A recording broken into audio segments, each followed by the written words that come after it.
Olá, boa noite. Então vamos agora mais uma vez, agradecer a Deus pela oportunidade de estarmos aqui mais uma semana, que já está findando. Então vamos nos acomodar aí nas cadeiras, sentindo o nosso coração, serenando o nosso espírito. E vamos agradecer a Deus, a Jesus e a nossa mãe espiritual, Maria, por mais este dia, por estarmos aqui nesta casa bendita de luz, que nos acolhe com muito amor, e que possamos ter um bom aprendizado do estudo da noite, que possamos absorver as energias salutares, dos mentores espirituais dessa casa que já se fazem presente. E vamos elevando o nosso pensamento, agradecendo, e que Jesus possa estar presente no coração de cada um de nós, com muito amor, com muita luz, e possamos emanar energias salutares a todos que aqui vieram em busca de um tratamento, em busca de um carinho, de um conforto. E que Jesus nos abençoe abundantemente. Pai nosso que estais no céu, santificado seja o vosso nome. Venha a nós o vosso reino. Seja feita a vossa vontade, assim na terra como no céu. O pão nosso de cada dia nos dai hoje. Perdoai as nossas ofensas, assim como nós perdoamos a quem nos tem ofendido. E não nos deixeis cair em tentação, mas livrai-nos de todo mal, porque teu é o reino, Pai, o poder e a glória para sempre. Que assim seja.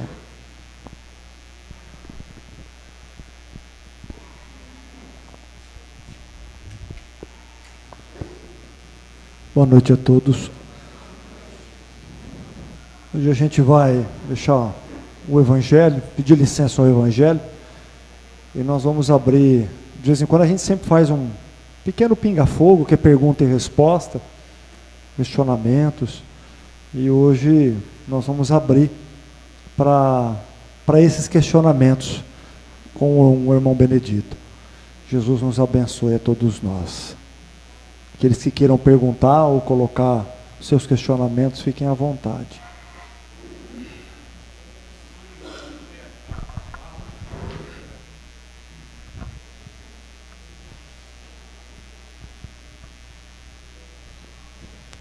Oi, boa noite. Sobre a Cabala, ou Cabalá, não sei como se chama, não sei se poderia ser dito alguma coisa que nos faça entender um pouco sobre isso.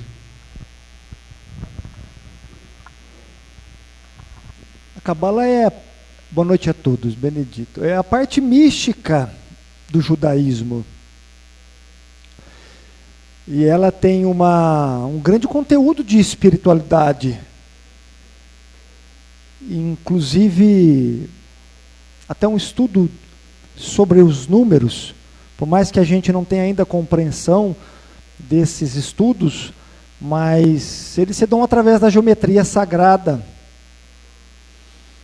e que no qual há uma ciência por detrás disso, que ainda nós não temos a compreensão definida e o entendimento a respeito disso. Mas, a grosso modo, a Cabala é a parte mística, espiritual do judaísmo.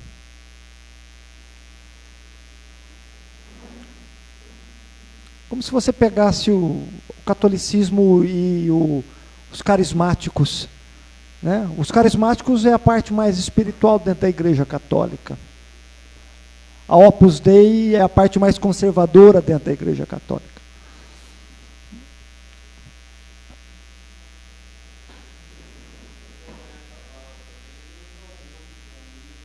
Perfeito.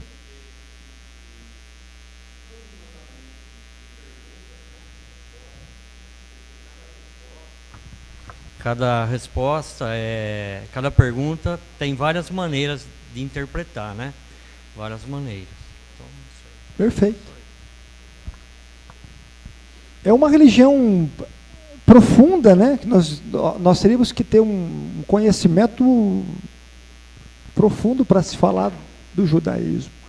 Mas, a grosso modo, como você me questionou, ela é a parte espiritual do judaísmo. Mais mística.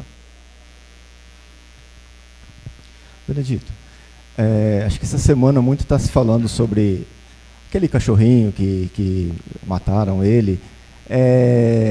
O comprometimento de uma pessoa que comete esse ato é o mesmo? O nível, se ele tivesse feito com uma outra pessoa? Sim. Sim, o ato é o mesmo. Se ele faz isso com um animal, ele tem coragem de fazer isso com um ser humano também. Não é diferente.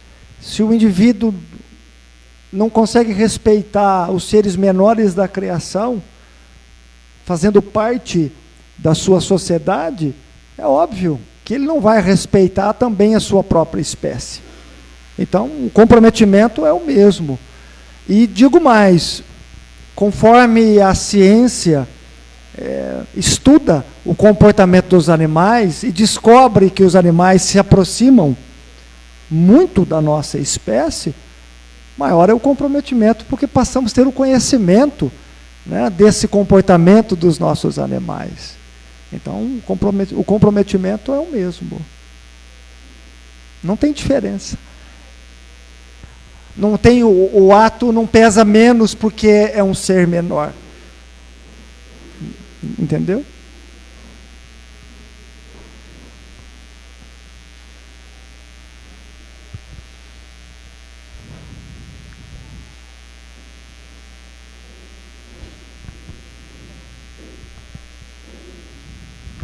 Boa noite.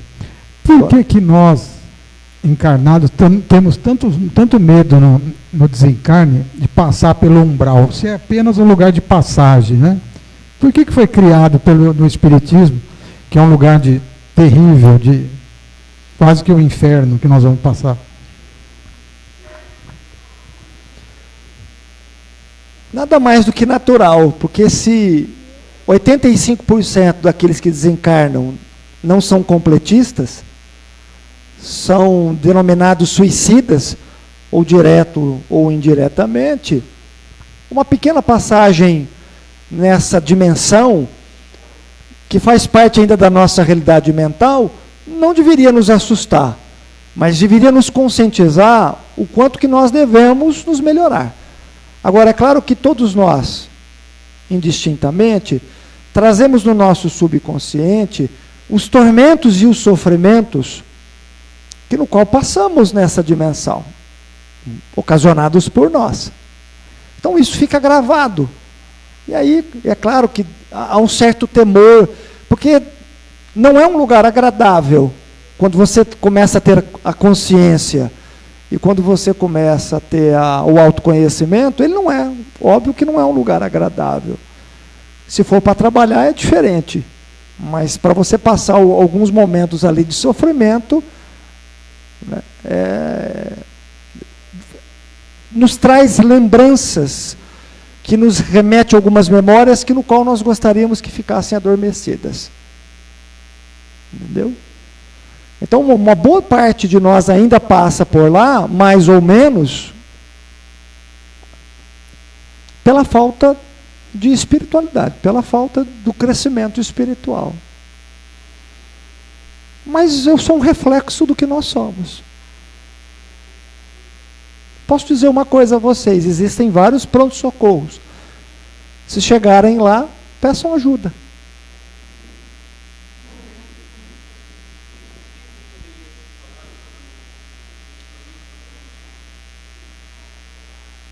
O cristianismo primitivo, para falarmos do cristianismo primitivo, primeiro nós temos que falar de Jesus. Ele é o portador dessa boa nova, ele é o portador dessas informações morais que regem todo o universo. E dentro dessa filosofia que rege todo o universo, rege também a nossa essência espiritual. Então, o cristianismo primitivo nada mais é do que essa essência pura e cristalina dessa filosofia. Ele foi o maior portador, mais perfeito que pisou ao nosso planeta e que vivenciou esse código moral de uma forma tão acentuada que nenhum outro tenha vivenciado. E daí nasce o cristianismo primitivo. Quando se fala primitivo, é em essência, é em pureza, né? Ele foi esse porta-voz. Então, aqueles que conviveram com ele estavam perto de uma fonte fecunda de conhecimento, de sabedoria, de espiritualidade. E aí, aqueles que continuaram, que foram pós-Jesus, que é os apóstolos e discípulos, propagaram os seus ensinamentos e o seu modo de viver.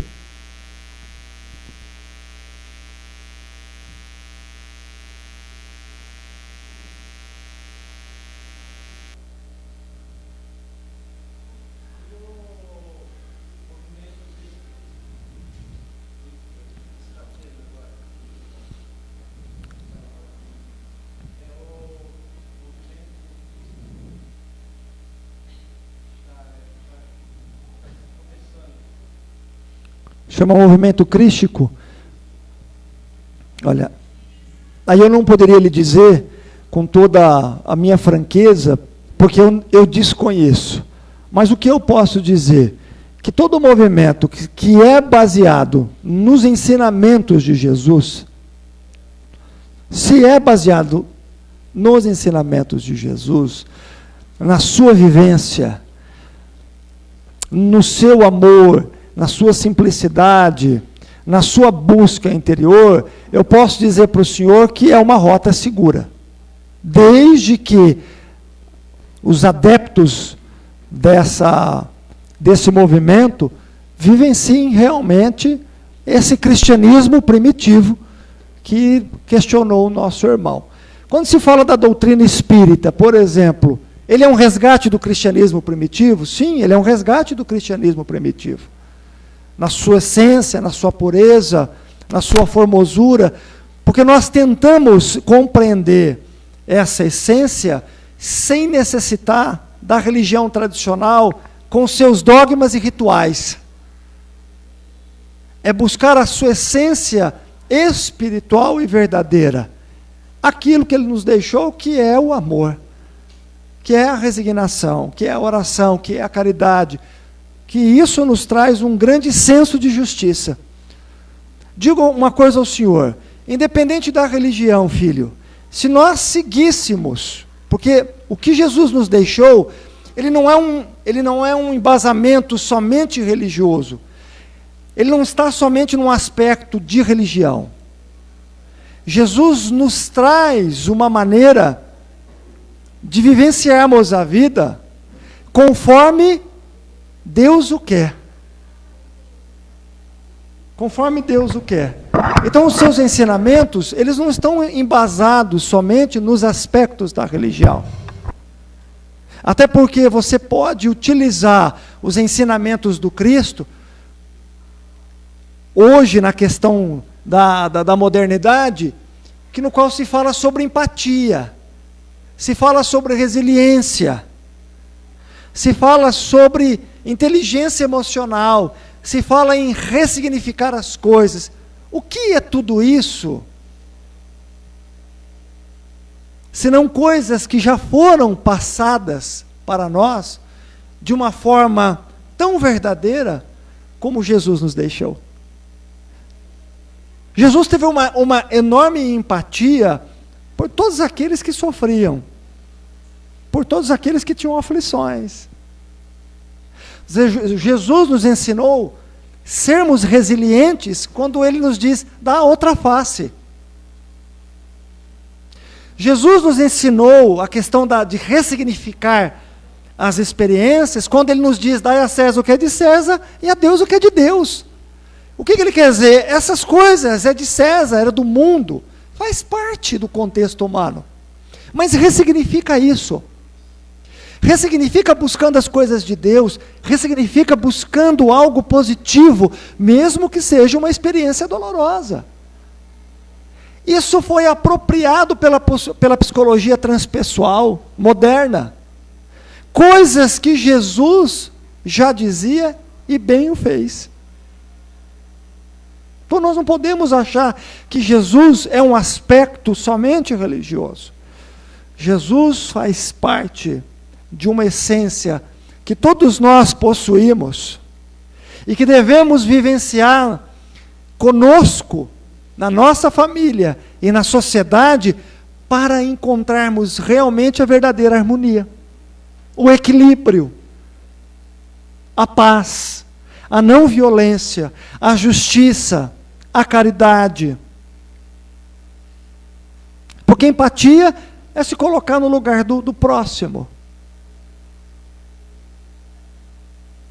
Então, esse contexto que está no Novo Testamento, e que é um contexto que foi estudado e até reescrito por psicólogos, psiquiatras, trazendo a figura de Jesus aos dias atuais e mostrando que o ensinamento dele, a vivência dele, ainda é contemporânea. É verdadeira. Então, todo movimento embasado em amar ao próximo, em empatia, em amor, é um movimento que se volta àquilo que Jesus deixou de melhor para nós. Se vocês estão falando, e é claro que se torna um escândalo, quando você vê, sem julgamentos, mas quando você vê uma criatura inofensiva ser espancada, e não precisa ter justificativa, sem nenhuma, porque mal não fazia, e mesmo com justificativa, devemos tratar com toda a mansidão do mundo, se torna um escândalo. Para os dias atuais, isso já não é um comportamento condizente. Se você falasse isso há 40, 50 anos atrás, talvez era corriqueiro. Mas hoje não. Hoje já não é mais corriqueiro, porque o ser humano, todos nós evoluímos individualmente e coletivamente. E isso nos dói. Dói você ver alguém sofrer. É um crime. Aos olhos de Deus é um crime. Mas compete a nós termos a misericórdia e o perdão por aqueles que também cometem os escândalos. Porque também nós somos alvos de escândalos. A todo momento. Boa noite. Ontem eu estava fazendo um estudo em outro centro da Gênesis e tinha uma mensagem de João Evangelista a respeito da tentação de Jesus no deserto. E, na verdade, não é uma parábola, ele faz uma analogia para os seus discípulos e conta essa história, né, de que 40 dias, 40 noites no deserto. Eu gostaria que você desse a sua opinião a respeito do que é esse deserto, né, e essas tentações, né? Perfeito. Eu vou seguir a orientação da irmã Teresa de Jesus. Então, só vou repetir o que ela vai me passar aqui, e através do médium nós vamos reproduzir. Esse deserto, porque na verdade nós temos que analisar o seguinte: Jesus é o criador do planeta Terra, criador e governador. É óbvio que um espírito da estirpe dele do grau de consciência de perfeição, já venceu as suas dificuldades, suas mazelas, porque ele já chegou a um nível de perfeição, aonde ele cocria com Deus em campo maior, aonde ele chega a dizer que ele e o Pai é um só, tamanha sintonia. Se nós levarmos essa parábola ao pé da letra, seria incompatível com a descrição da potencialidade divina que é esse Espírito. Seria incompatível. Como um Espírito dessa estirpe, Criador do nosso planeta, governador, em sintonia com Deus, uma simbiose profunda com Deus, já chegou num nível de perfeição. Ser tentado, só é tentado aquele que tem o quê? Imperfeição. Não é isso? Vou dar um pequeno exemplo. Estou fazendo dieta. Passo numa padaria, vejo aquele sonho. O que nós poderíamos dizer de tentação? É algo pequeno, mas que você possa entender. Eu tenho que me segurar para não comer aquele sonho. Eu tenho que me segurar para me manter no regime. Porque o que é a tentação à luz do Espiritismo? As nossas imperfeições, as nossas mazelas, as nossas dificuldades. Então vamos entender o deserto e vamos entender as 3 tentações que são colocadas para ele. Que na verdade para ele está contando uma parábola, ele está contando uma história. Primeiro, deserto é autoconhecimento. Vamos pegar a simbologia do deserto. O que tem num deserto, gente? Tem prédio? Tem festa? Areia. Você fica... O que simboliza? Você está sozinho, não tem nada. Não tem uma paisagem, não tem um pássaro, não tem uma planta, uma flor, não tem ninguém no deserto. Simbologia do deserto: autoconhecimento. Volta para si, não se iluda, porque a nossa mente busca as ilusões do mundo. A nossa mente busca as ilusões do mundo. Por que o Paulo foi para o deserto? Paulo, quando vê Jesus, fica cego, busca Ananias, Ananias o cura. Paulo então vai buscar Pedro na casa do caminho, Pedro ali o expulsa. Paulo então pega as escrituras de Levi e Mateus e vai para o deserto. Isso está no livro Paulo e Estevão. Ele fica 2 anos no deserto, numa clausura. Ele estava entrando num processo do quê? De solidão? Solitude. Solitude é diferente de solidão. Solitude é um sentimento de introspecção. É um sentimento no qual lhe propõe uma autoanálise. Lhe propõe no qual você faça um inventário moral de você. Simboliza deserto. Simboliza deserto. Por quê? Porque você não tem aonde se pegar. Você não tem uma paisagem, você não tem um amigo, você não tem nada no mundo, as coisas do mundo. Poderíamos falar na doutrina espírita, reforma íntima. É você para com você mesmo. Esse é o deserto. Então, quando ele conta a história, colocando a simbologia do deserto, ele está querendo mostrar introspecção. Que você tenha empatia por você. Que você se conheça. Que você saiba quem você é. Que você saiba das suas fraquezas e mazelas. Aí ele vai falar de 3 tentações. Que segundo a irmã Teresa de Jesus, cada uma delas representa uma coisa. A primeira, poder, ter e prazer. Vamos entender isso?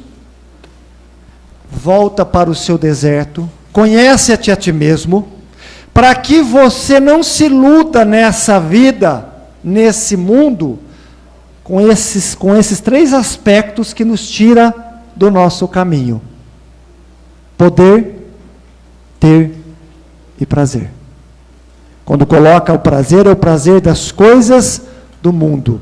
É quando nós ficamos na ociosidade espiritual e buscamos somente as sensações físicas que o mundo terreno nos propõe. A porta larga. Essas 3 situações nos levam à porta larga. O ter. Aquele indivíduo que só procura amontoar coisas. Só ter. Ele esquece do ser dele. Ele esquece que ele é um indivíduo espiritual, que ele está aqui nesse planeta, nessa escola, nesse planeta Terra, para se aperfeiçoar. Se utilizando das coisas materiais para evoluir espiritualmente. A asa da moral e a asa do conhecimento. E a primeira, que aniquila quase todos os homens, poder.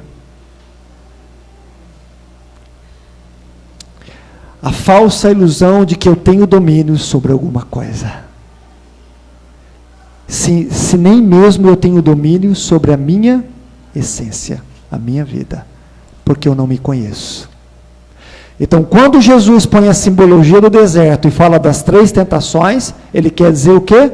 Homem, se conhece. Conhece o teu tesouro, conhece teu coração, para que você possa vencer esses 3 aspectos da vida terrena, que são fortes em nós, que nos levam à porta larga, à porta da perdição, à porta da tentação, que nos leva à nossa ruína pessoal. Quanto à porta estreita, é a porta da consciência, a porta do autoconhecimento, aquela que nos fere, porque se conhecer não é fácil, dói.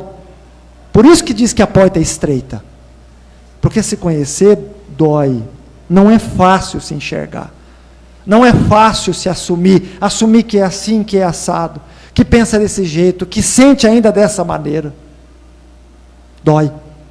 Essa é a porta estreita, a porta da consciência, a porta da libertação, a porta da salvação, a porta que nos leva ao lapidar da nossa essência. Quem somos, afinal? Então, simbolicamente é isso, representa isso.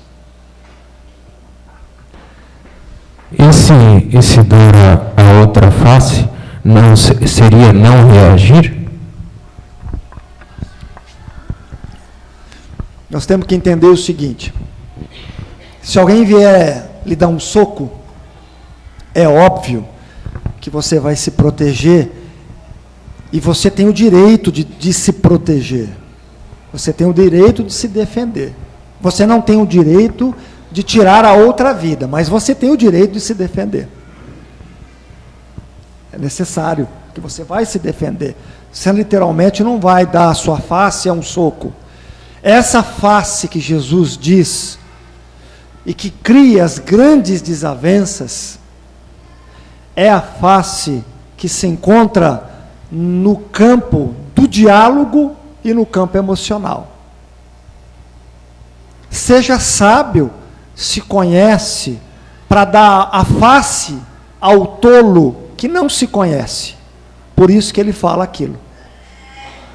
Se você é outro tolo que não se conhece, você vai entrar em sintonia e você vai entrar numa discussão e vai falar aquilo que desconhece.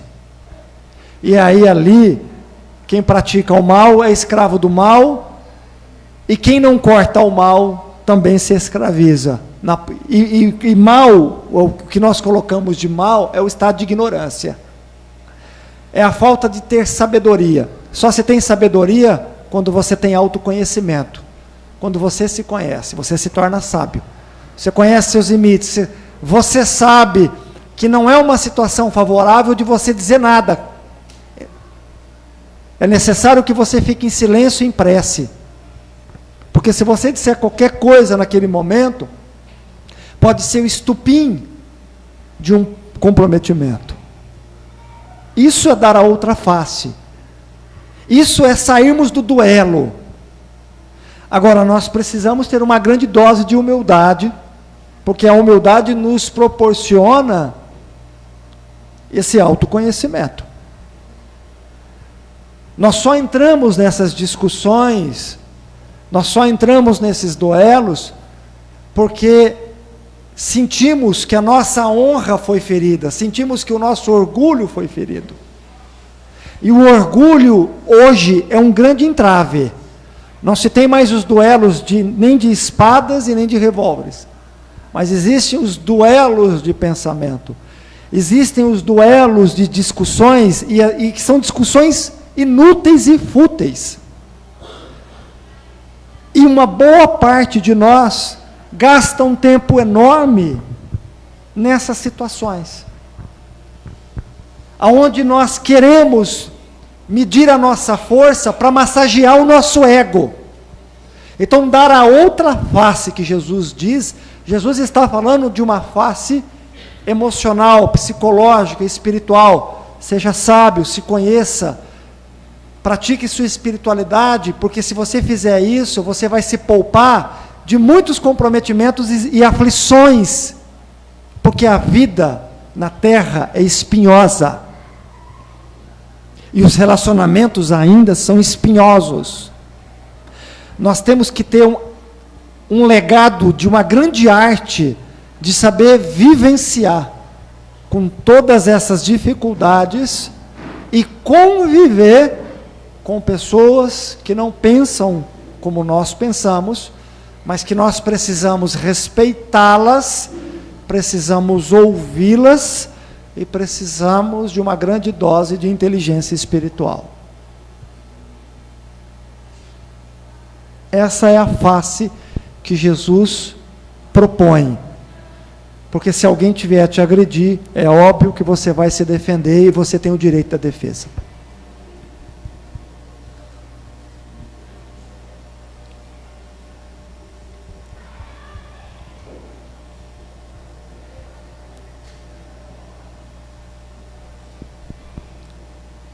Agora a gente evita muitos conflitos, né? Se você soubesse calar e se silenciar em alguns momentos, você evita esse conflito até de atrito de força brutal, da força bruta.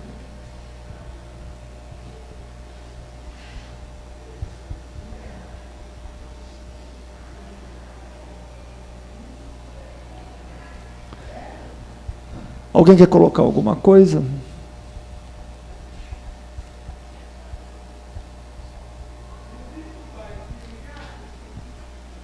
Enquanto ele vai perguntar, e que é a mais difícil, dar a outra face é a coisa mais difícil nesse sentido, de ter estrutura emocional, espiritual. Sobre depressão, quando a pessoa se encontra inserida no planeta e ela não se localiza em si. Que hoje as pessoas dizem que estão com a vida plena, com família, com amigos, mas elas não se encontram. Primeiro nós temos que separar algumas questões aí. Essa vida plena material, a modernidade nos favoreceu isso, bens de consumo, não é? Nos favoreceu, até porque é necessário o bem-estar. Isso é a evolução da questão da inteligência do homem, que busca no seu meio algo mais do que sobrevivência. O entretenimento, o bem-estar, o conhecimento, a comunicação. Então isso é a tecnologia, isso é extremamente importante. Isso é extremamente importante. Uma outra coisa, e que quase que é uma via de regra, é que a humanidade teve um ápice de crescimento intelectual, da asa do conhecimento, que sempre se desenvolve mais do que a asa da moral. Entenda a moral, filho, na questão de virtudes, na questão de autoconhecimento, na questão de você estar bem com você. E quando você tem a parte material ela vai te suprir até um certo momento da tua existência, ou das nossas existências, quando estamos encarnados. Ela vai maquiando, porque quando nós temos a questão material, você tem um entretenimento. Então você vai num shopping, você vai num cinema, você vai comprar um objeto, você vai jantar fora, você vai bater um papo com os amigos. E isso vai até um certo ponto. Mas quando nós não temos a questão das nossas virtudes, que nos traz a paz de consciência, que nos traz o conhecimento verdadeiro, aquele que vem da nossa alma, de você estar pleno com você. Não é ter, porque as pessoas dizem, as pessoas não conseguem compreender, mas como a pessoa tem depressão, tem bom emprego, tem um ótimo carro, uma bela casa, uma linda família, mas isso não é plenitude. E ter tudo isso não nos isenta de termos de depressão, porque a depressão é a doença da nossa alma, que no qual nós só saciamos essa doença da alma com o amor próprio, com as virtudes que nascem dessa dor, com o autoconhecimento, com a minha essência. Então, a grosso modo, o que está acontecendo com a humanidade? Por isso que as pesquisas são alarmantes, dizendo que os índices daqui para 5 anos são 3, 4 vezes mais, porque nós demos um grande ápice na questão da intelectualidade, do conhecimento, mas nós estamos ainda atrasados na questão das nossas emoções, que dão o colorido para a vida, para a nossa existência.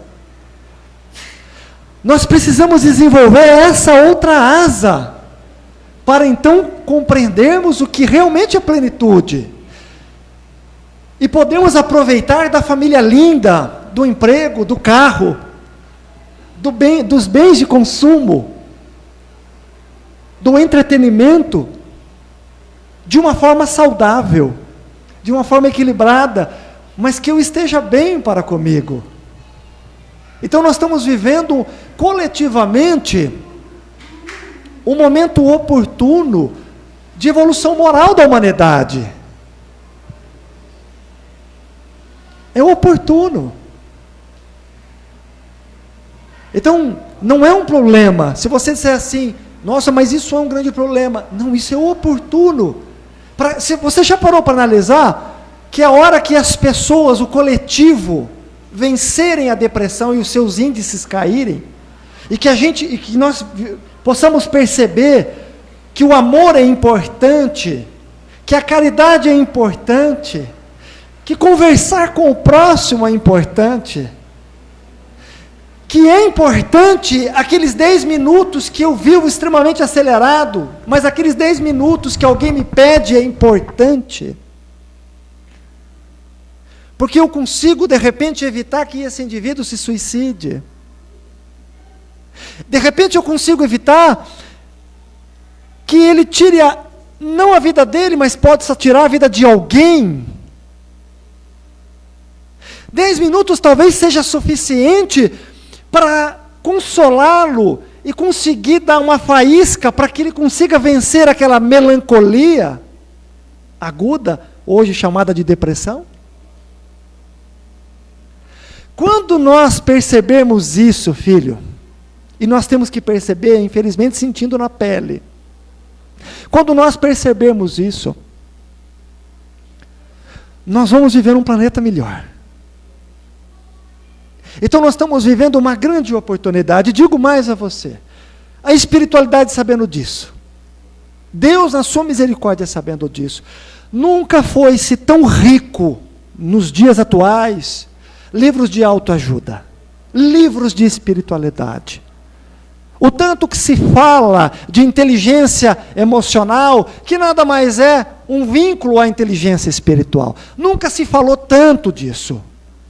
Nunca se falou tanto de se ter empatia, de se falar de gestão de pessoas, crenças, ambiente de trabalho, Por quê? Porque as pessoas estão doentes. E se não mudar isso, haverá em primeiro lugar um prejuízo financeiro, um colapso. Depois, haverá um índice alto de suicídio, e ninguém quer perder o seu ente querido. E depois haverá um índice alto de violência, e ninguém suporta mais violência, porque as pessoas estão cansadas da violência. O convite que se faz hoje é: ame-se. Ame-se para que você possa encontrar a cura. Eu não estou menosprezando e não estou tratando de forma simplista, de maneira alguma. Porque nós sabemos que a depressão, ela é um reflexo da nossa alma, que reflete ao nosso corpo físico. E dói. Machuca, fere. O indivíduo fica abatido, destruído, e se ele não for amparado, ele tira a própria vida, porque ele não suporta. E aí a gente está vendo, nós estamos vendo dia após dia, adolescentes tirarem a própria vida. Uma mãe e um pai desesperado, numa reportagem dizendo: eu não sabia que a minha filha de 24 anos, que se suicidou, estava nessa realidade. Então nós precisamos amar, nós precisamos cuidar das pessoas, precisamos tratá-las com carinho, com respeito, com zelo, precisamos cuidar das emoções daqueles no qual nós amamos. E sem perceber, nós estamos afastando esses indivíduos do nosso laço. Porque colocou-se uma coisa nas nossas mentes: eu dou de tudo, é só questão material, só questão. Mas a questão material, ela não sacia coisas do espírito. Então nós precisamos nos aproximar das pessoas, porque um pouco de amor é um grande remédio para quem não tem esse alto amor. É um grande remédio. Você recebeu uma motivação de alguém, um olhar, um carinho, é o suficiente para que você busque isso, para que você busque o tratamento, seja ele holístico, espiritual, médico, terreno, não importa, porque também é necessário o remédio. Mas mais do que o remédio, é necessário a cumplicidade da família, porque se a família não amparar, se a família não pegar no braço e levar com carinho, não acompanhar, gente, esse ente querido não sai. Porque além da depressão, ela é uma questão mental, ela é emocional, mas ela também é espiritual, porque também ocasiona processos de obsessão.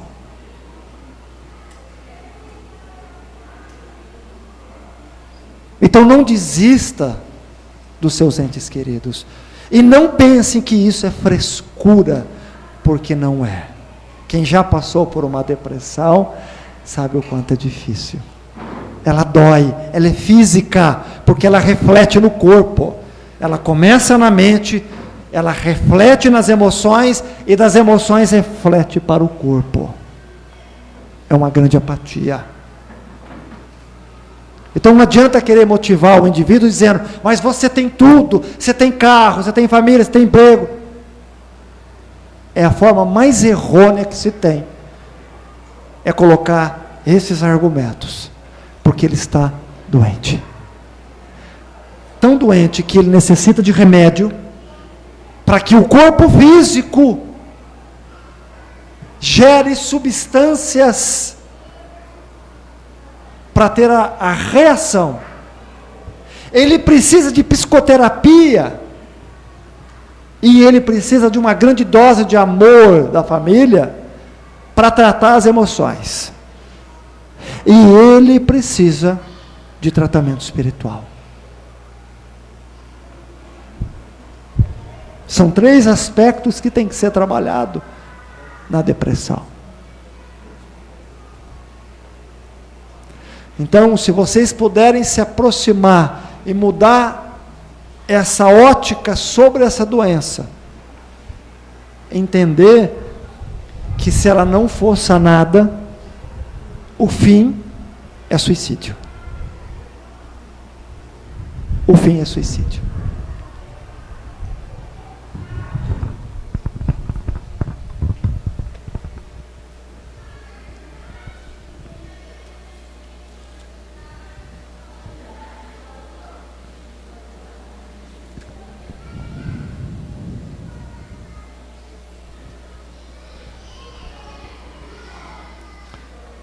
Alguém quer perguntar? Oi, boa noite. A pergunta, não sei se vai, né? Qual o tempo, assim, de reencarnação dos nossos parentes, né? Qual o período que demora, assim, para eles reencarnarem novamente? É possível? Sabe o que acontece? Eu entendo o seu questionamento e todos nós perguntamos se há algo padrão, mas não existe algo padrão. Ele é muito individual, é muito da necessidade de cada um. E até porque o processo da reencarnação ele não é um processo fácil de se realizar, ele é complexo. Até porque nós temos experiências, além de ser individuais, mas temos experiências coletivas, no âmbito do coletivo. E aí, algumas situações, para que eu possa sanar isso, é necessário que outros indivíduos se encontrem na mesma vontade de tentar também resolver algumas pendências. Então, não é um processo simples, ele não é um processo rápido e ele é muito individual. Ele é muito individual. Muito individual. Então, o indivíduo pode desencarnar agora. Nós participamos de um caso, um tempo atrás, que o indivíduo tinha desencarnado, passados 6 meses, ele reencarnou. Mas é um único caso que eu participei, que eu particularmente conheço. Deu 6 meses, ele reencarnou. E aí, existem orientações que fogem da nossa alçada. E aí é de ordem espiritual, de alta hierarquia, né, que determina também, colabora para algumas situações, ou para uma boa parte delas. Então, é algo complexo de se dizer. Vai depender da necessidade, vai depender do aprendizado, vai depender de uma série de situações.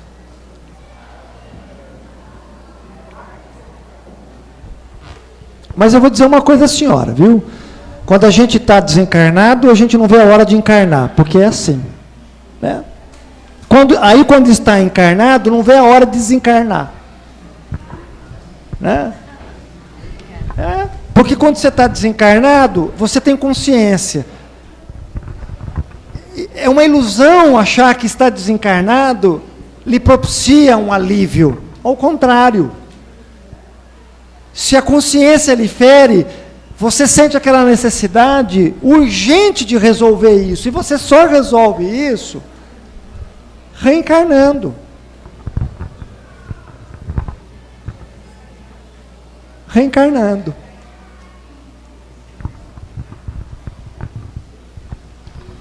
Promessas feitas geram alguma coisa quando a gente desencarna? Olha só, Eu vou contar uma história do André Luiz, que esse caso está no livro Ação e Reação.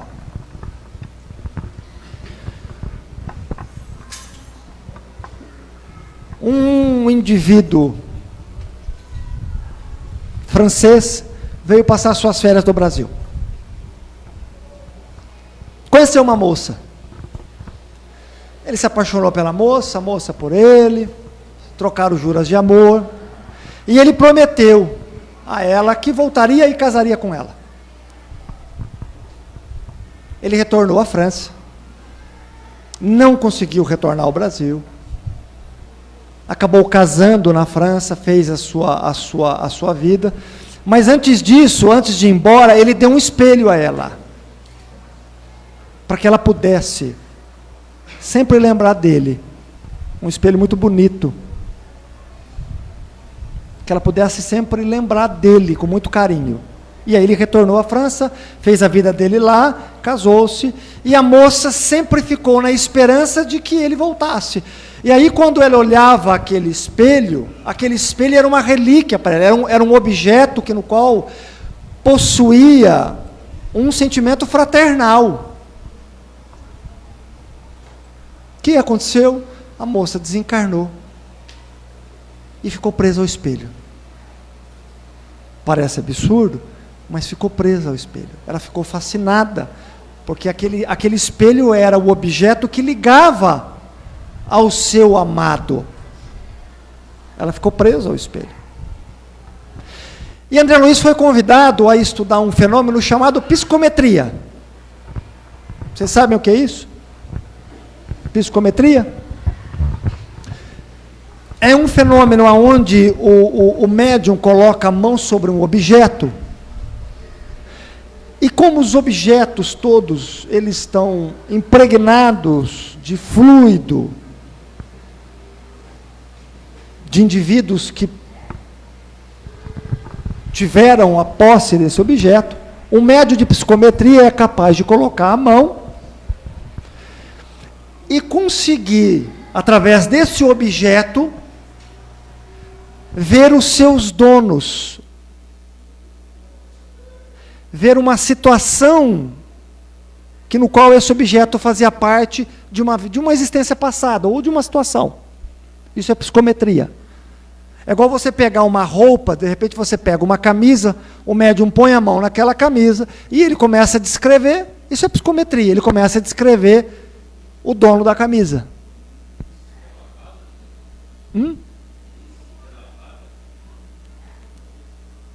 Independente, lavada ou suja, a impressão espiritual, através do fluido, ele marca.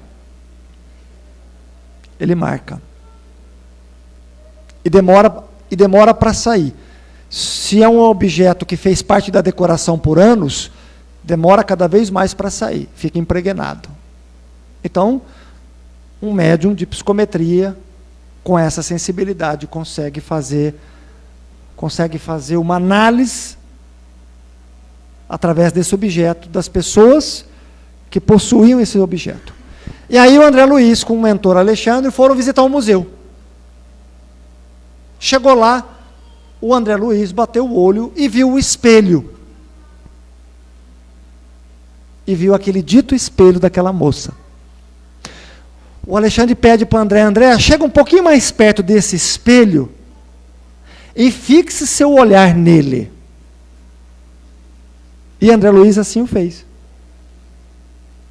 Fixou o seu olhar sobre o espelho e viu a moça, o espírito, fundido ao espelho.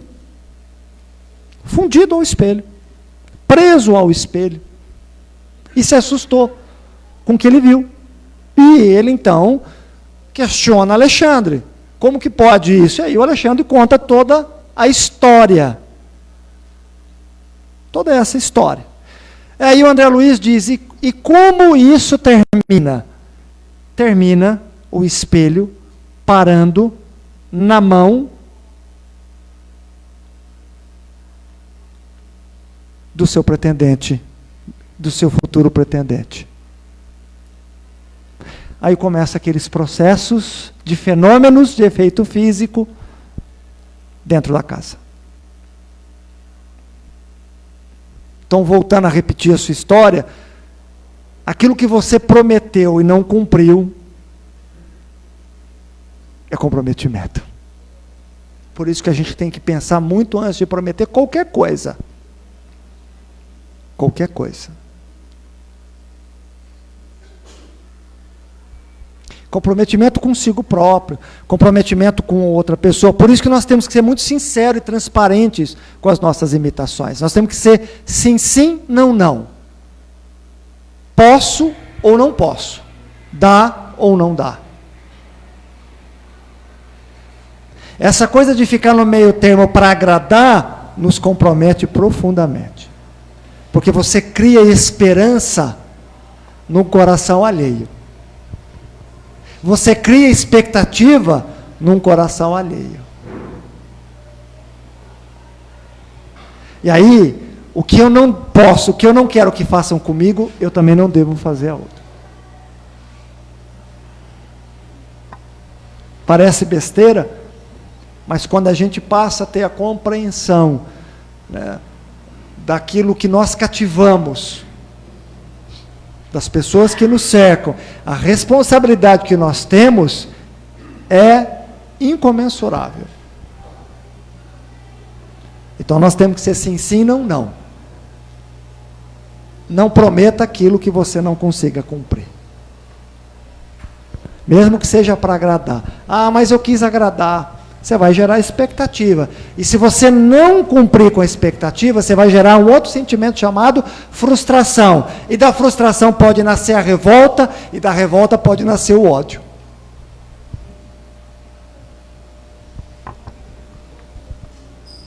E assim começam os processos de obsessão.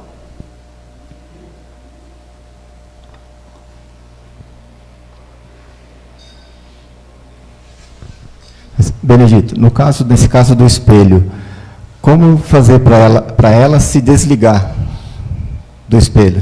Olha só, aí é um resgate do indivíduo que prometeu casar com ela.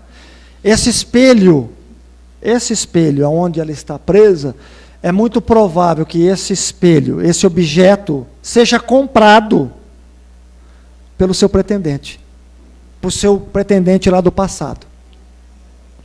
E ali começa todo um processo de desvencilhamento, de se desvencilhar. Porque ela vai perceber, pela energia, ela vai enxergar, não esse indivíduo com essa veste agora, mas ela vai enxergar esse indivíduo com a veste, com a roupagem lá de trás. E aí, esse indivíduo, como prometeu e brincou com os sentimentos, não cumpriu, é muito provável que ele passe por algum processo de obsessão. Entenda de um processo de obsessão, porque ela vai começar a perseguir ele. Então, qualquer situação dele ter algum novo relacionamento, é muito provável que ele não consiga ter, porque ela vai atrapalhar de todas as formas, dizendo, ele é meu, eu encontrei ele. E nós conhecemos muitos casos assim. Porque quando eles encontram, realmente eles dizem, é meu. E atrapalha qualquer tipo de relacionamento. Aí o indivíduo começa um relacionamento, não dá certo, vai para outro, não dá certo, e assim, até o ponto de ficar sozinho nessa existência. E aí serve para ele como um processo de expiação. Processo de aprendizado, de expiação. E se quem prometeu é um sofredor, a espiritualidade leva em consideração isso? A espiritualidade não leva nada em consideração, porque na verdade é você com a sua consciência. Me desculpe colocar dessa maneira, né? Cada um perante as suas obras, cada um perante aquilo que cativou, aquilo que no qual tem responsabilidade. E aí a gente precisa assumir isso, essa responsabilidade. Dizer que não é exemplo para ninguém, isso é uma mentira. Porque tem pessoas que estão vendo o seu comportamento. E tem pessoas que no qual te admiram. E que pelo por esse comportamento que no qual você tem, essa pessoa também possa ter o mesmo tipo de comportamento. Nós somos formadores de opinião, mais ou menos, mas nós somos. Começando com os nossos filhos.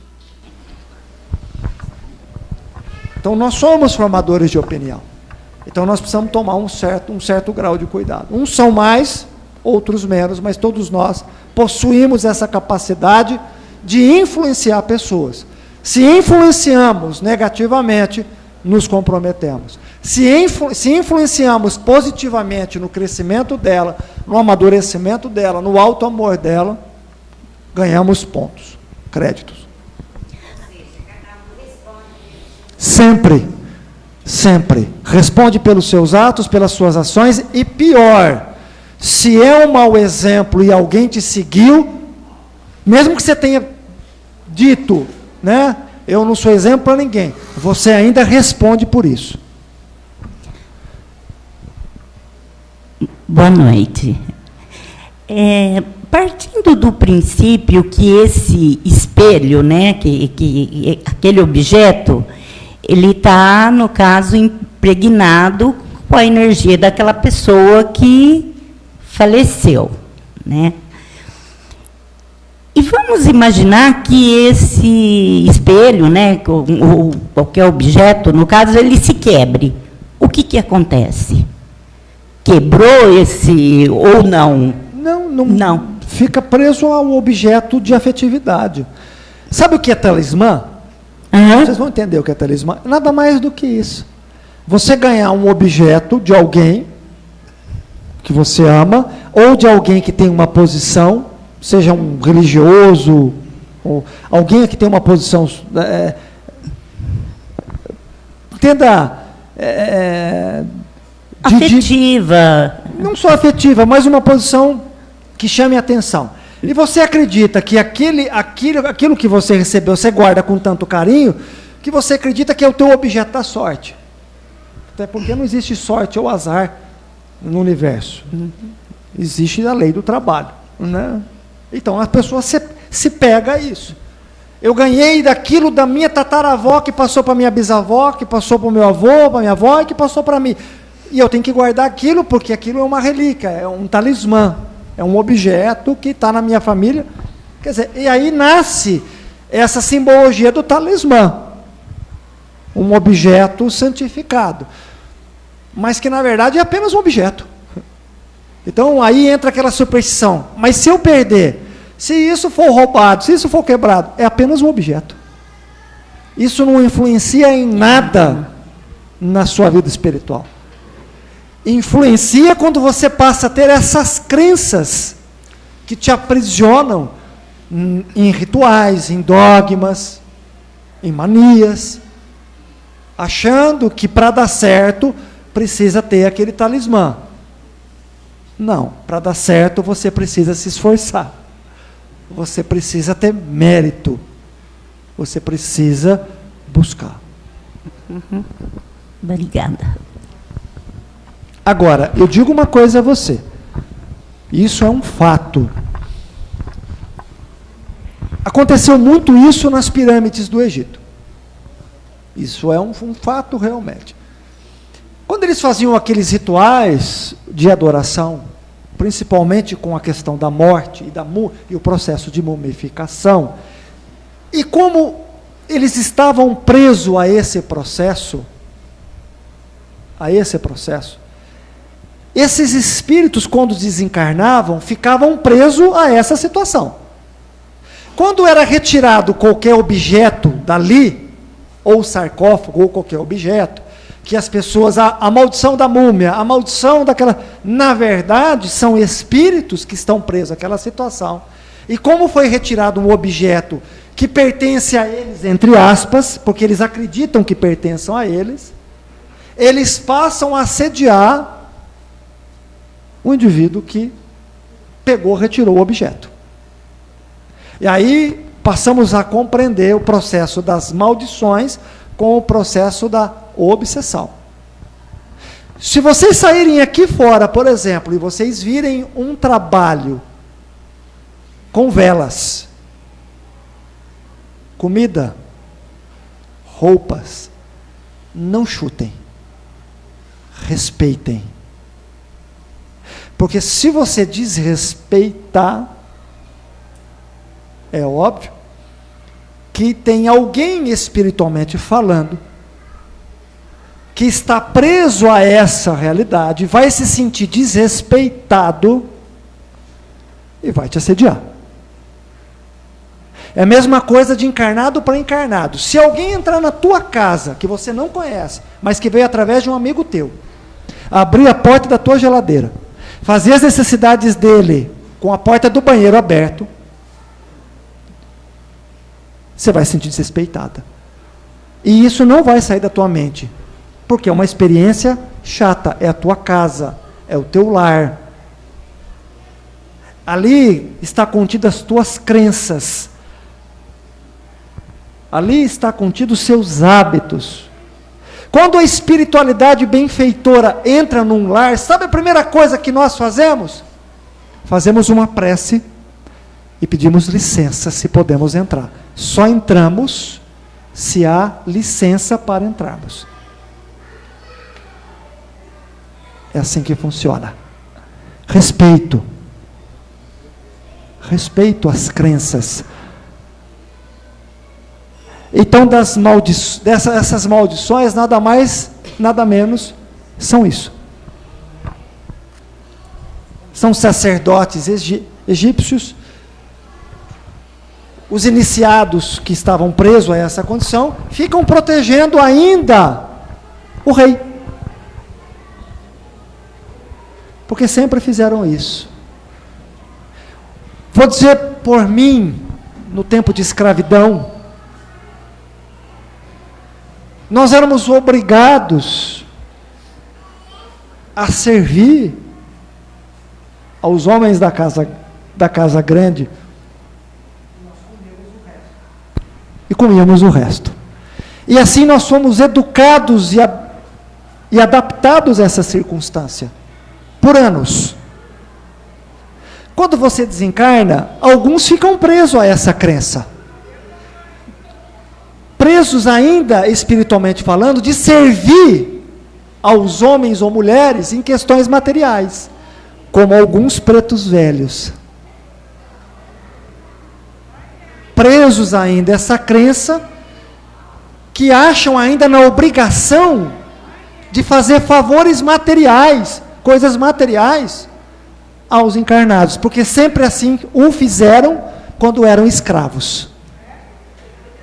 Nós tratamos uma legião enorme de escravos que viveram conosco. Tratamos porque tínhamos a obrigação e o dever de ajudá-los da melhor maneira possível, que eles não precisavam mais servir numa condição desumana como era feita antes, e principalmente nas questões materiais. Consultas materiais. São espíritos de boa vontade, são espíritos que pela chibata do chicote tiveram que se render à dor através da humildade, porque se fossem revoltados, nos eram cortadas as pontas dos dedos.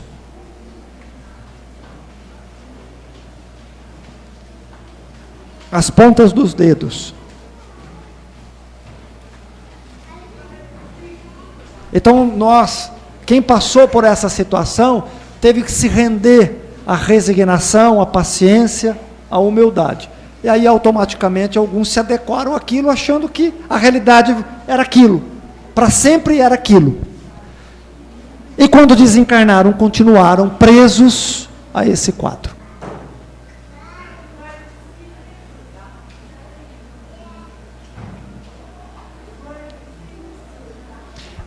Falo da escravidão, mas existe escravidão emocional entre as famílias, entre pais e filhos, que escravizam os seus filhos emocionalmente, e filhos que escravizam os seus pais emocionalmente.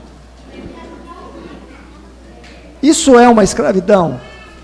E aí ambos passam a comungar daquela situação, passam a conviver com aquela situação, que acham que aquilo é natural. Mas estão doentes emocionalmente. A mesma coisa. A mesma condição. Porque acha que a mulher é escrava, tem que fazer isso, ou a mulher acha que o homem tem que fazer. A mesma realidade. A mesma realidade. E continuam fazendo isso no mundo espiritual. Continuam retratando essa mesma situação no mundo espiritual. Por isso que é necessário respeito, por isso que é necessário a compreensão do livre-arbítrio, da escolha, da individualidade, do crescimento. Eu digo uma coisa a vocês, findando a minha fala. Sabe como rege o mundo espiritual? Os maiores em conhecimento e em moralidade servem os menores que ainda vivem na ignorância. Servem. Ninguém, no mundo espiritual não tem ninguém que vai dizer assim, eu vou pôr um copo d'água para você. Se você sujou, você limpa. Se você quer, você faz. Não existe favores mais, nem de relações marido e mulher, nem de relações colaborador e empresário, e nem de relações de hierarquia dentro de empresa. O que rege é a hierarquia moral. Moral. E ela só é regida através do exemplo e do trabalho. É assim que funciona. Nós temos que entender que somos só fiéis depositários daquilo que nos foi dado como empréstimo, nada mais. Porque os filhos não são meus, e não são meus. São espíritos que agora vieram como meus filhos. Apenas isso. E que agora eu tenho a oportunidade de exercer papel de pai ou de mãe, de avô ou de avó. Mas nada é nosso, nada é nosso. Nada. O que é nosso são as nossas memórias, as nossas experiências e as nossas obras. Então você vai chegar no mundo espiritual, não é o seu marido, não é a sua esposa, não são seus filhos, não são seus colaboradores, e ao contrário, por vezes esses colaboradores têm um grau de superioridade maior do que a tua. Maior do que a tua. Então não adianta você ter o papel de chefe, de gestor, porque acabou. Esse papel servia apenas para essa realidade material, física.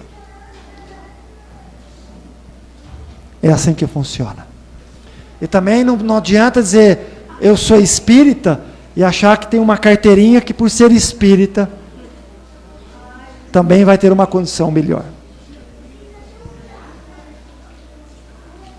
Que Jesus nos abençoe abundantemente, todos nós. Última pergunta. Desculpa. Eu tenho duas perguntas a respeito do suicídio. Quando o espírito se dá conta do que fez e para onde que ele vai? Essa questão de localidade, ela sempre é uma questão compatível ao quadro psíquico e emocional do indivíduo. É a mente dele que vibra naquela realidade, individualmente e coletivamente. Então não é porque ele se suicidou que ele é levado àquele lugar. Porque ninguém o leva. No mundo espiritual funciona assim, a lei da sintonia e a lei da afinidade. Se você tiver sintonia e afinidade, você vai estar num lugar melhor. E se você tiver sintonia e afinidade, você pode estar com aqueles que você ama. Ou aqueles que você ama, pode ser que não tenha sintonia com você e possa estar numa outra realidade. Ou melhor, ou pior. Mas, por exemplo, no caso do suicídio por depressão. Olha só, o suicídio, ele é sempre um comprometimento. Porque a gente acha que só tem comprometimento, vamos colocar, um indivíduo que se enforca. Isso é um comprometimento gravíssimo. Eu digo a você que nós já atendemos, já acompanhamos inúmeros casos aonde a pessoa não tem coragem de suicidar, mas ela vai se matando emocionalmente aos poucos, ao ponto que o corpo físico perca a vitalidade e esse indivíduo venha desencarnar, e desencarnando se encontrava num quadro vibracional e emocional pesado.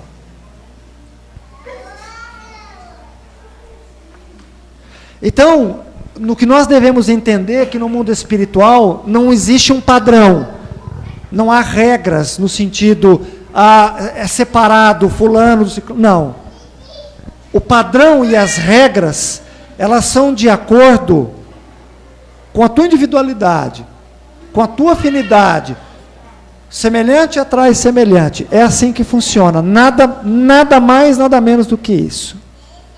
Quando você sai dessa realidade, porque uma hora todos nós saímos dessa realidade, ou não, uns não saem. Uns reencarnam compulsoriamente. Estão presos naquele quadro e reencarnam compulsoriamente. Outros conseguem sair desse quadro no mundo espiritual. Conseguem sair por arrependimento, sentem saudade dos seus entes queridos, sentem a vibração e o amor deles, a oração. Porque nesses lugares há redutos de socorro. Há muitos redutos de socorro nesses lugares. E esses redutos são redutos espirituais, de oração, de vibração. Porque a equipe espiritual não pode... eu quero retirar fulano. Não tenho essa autoridade. Não existe isso. Há uma equipe espiritual que circunda e que vai orando nessas paisagens tétricas, nessas paisagens horrorosas, né? Medonhas, porque são feias realmente. E há equipes espirituais que vão orando e aplicando o passe, orando e aplicando o passe. Uns aceitam, outros não, outros nem, a maioria não enxerga e nem percebe a equipe espiritual. Só que esses passes, essas orações vão fazendo que pouco a pouco esses indivíduos sejam tocados pela misericórdia de Deus e que eles possam sair desse sofrimento. E aí, quando eles conseguem sair desse sofrimento, muda-se a sintonia mental dele. Mudando a sintonia mental dele, ele passa a viver numa outra realidade condizente com a sintonia e a afinidade mental dele. É assim que funciona. Ok? Eu só tenho mais uma dúvida, desculpa. Você falou sobre a superstição. Isso é real? Superstição? Não. Ou não? É crença. Sim. Talismã, a superstição, né, no sentido de acreditar que algo vai dar certo, porque eu tenho que fazer aquele ritual, eu tenho que fazer daquela maneira, porque senão não dá. Isso é superstição, isso é crença. O que vai dar certo realmente é mérito. Se você estudou, se você batalhou, se você buscou, se você sacrificou, se você renunciou, é mérito seu. Você vai conquistar por esforço seu. É claro que aí existe também, por mérito seu, por boa vontade sua, a boa inspiração também te conduzindo isso, porque você está trabalhando, você está conspirando ao teu favor. Entendeu? Então não adianta ter uma mandinga, não adianta um ritual, não adianta buscar uma cartomante, buscar um guru, porque o que vai dar certo é a lei do esforço, é a lei do trabalho, nada mais do que isso. E nada também pode te impedir a chegar a isso. Uma hora você vai chegar. Podem te atrapalhar, mas se você persistir, e nesse persistir, você também tem o desenvolvimento intelectual e moral seu, você tem a sua conquista. É assim que funciona no universo, é a lei de trabalho. Obrigada. De nada. Nós encerramos. Que Jesus abençoe a cada um de nós e que possamos buscar a nossa força interior, buscar a nossa capacidade, acreditarmos mais em nós. Como o Mestre assim ensinou a cada um que o procurava. Jesus fazia com que aqueles indivíduos pudessem acender a sua própria luz, pudessem chegar às suas próprias conclusões e perceber que eles são deuses, que nós somos deuses, porque nós temos um grande potencial divino em nós, mas para as nossas conquistas requer esforço, requer renúncia, requer sacrifício, requer trabalho, requer dedicação. Nós falamos muito de amor, meus irmãos. O amor é um sentimento que é construído. Ninguém nasce amando. Nós aprendemos a amar. E o amor vem com respeito e com admiração. O amor não é imposição. O amor não se machuca, não se fere, não se violenta na sua conquista. O amor é um trabalho íntimo, pessoal, de dedicação, de exemplo. E quando nós despertamos no outro a admiração e respeito, é porque o outro realmente nos ama, pelo nosso esforço. Nos ama também pelas nossas falhas e pelas nossas imperfeições. Então, o amor é um trabalho árduo, íntimo. Quando nós vemos um casal feliz que chega ao final da estação, a velhice, de mãozinhas dadas, ajeitando o cabelinho um do outro, vocês podem ter a plena certeza que esse casal passou por muitas dificuldades, por muitas tempestades, que foi colocado em xeque o amor, que foi colocada à prova o amor. Vocês podem ter certeza que aquele profissional que vocês admiram, que vocês tanto gostam, que tem um grande conhecimento, uma grande oratória, ele deve ter passado noites estudando, noites em claro, buscando conhecimento, buscando os recursos para chegar a ser hoje, de repente, um grande formador de opinião.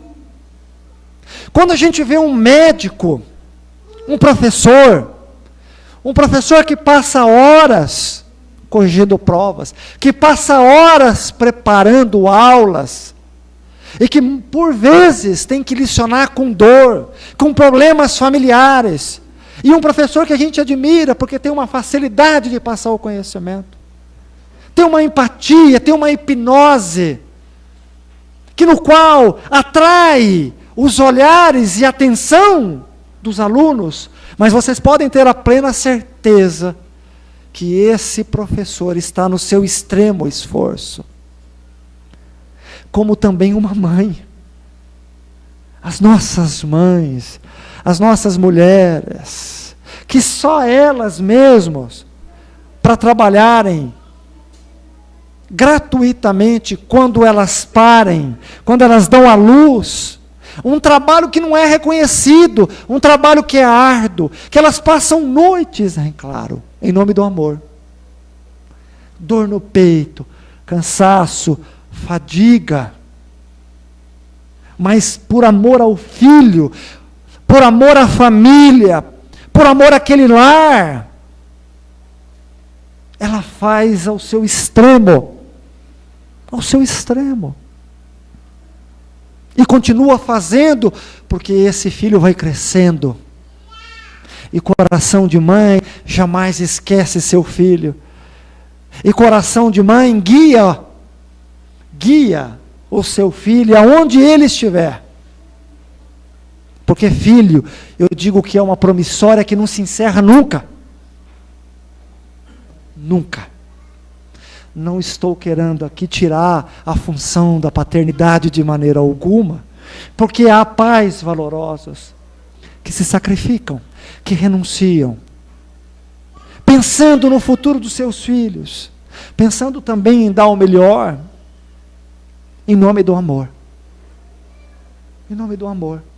E aí, se hoje vocês estão sentados aqui, cada um de vocês têm que agradecer as gerações passadas que sacrificaram, que não tinham o que comer, que não tinham o que vestir, que não tinham nada. Lembramos dos nossos parentes imigrantes que vieram da Espanha, Portugal, Itália, Japão, e que chegaram aqui, também passaram por uma escravidão. Ganhavam em troca da comida, e olhe lá. Se hoje nós estamos aqui confortavelmente sentados, temos os nossos problemas, sim, mas nós devemos a eles. Se nós estamos aqui ouvindo sobre o cristianismo, devemos lembrar que tiveram mártires que deram as suas vidas na arena, devorados pelos leões. Se hoje podemos falar do cristianismo, se hoje podemos falar sobre o espiritismo, há 60 anos atrás, 70, quem era espírita era preso. Hoje nós temos casas espíritas abertas ao público. Mas nós tivemos mártires também dentro do espiritismo, que batalharam para esse resgate do cristianismo primitivo, como Chico, Carbar Schutel, Euridice Barçanufo, Bezerra de Menezes. Nós devemos a eles.